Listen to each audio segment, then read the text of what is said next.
Suddenly, most of us are working from home. We are engaging in self-isolation and social distancing. We cannot go to the pub anymore and we cannot go to the gym.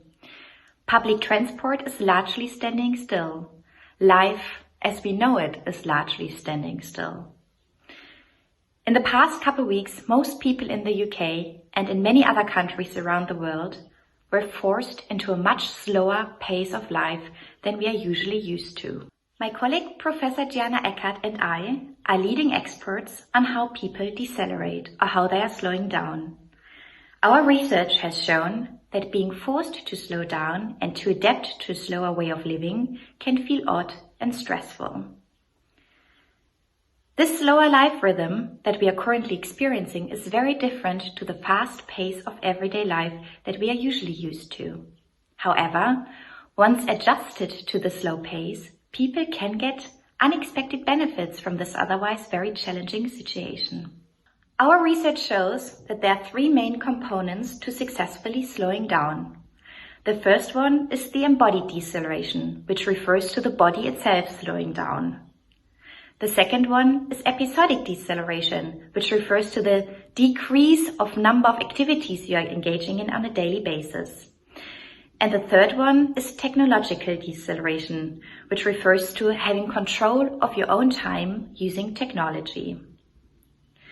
When these three components are coming together, people can experience what Hartmut Rosa would call resonances, which are powerful, meaningful reconnections to oneself and to the world around us.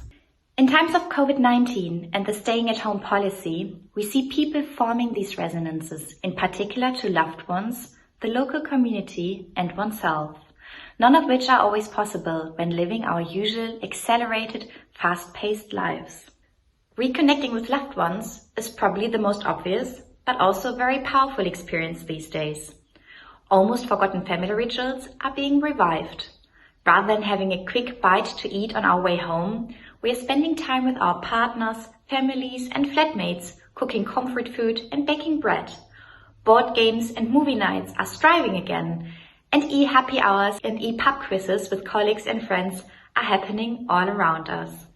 We are also experiencing closeness to our local communities. Entire streets are forming WhatsApp groups to keep in touch and to support vulnerable community members. People order from local restaurants to support their businesses in times of crisis. And there's time to reconnect to oneself, learning to play the instrument you always wanted to, following up on interests you never had time for.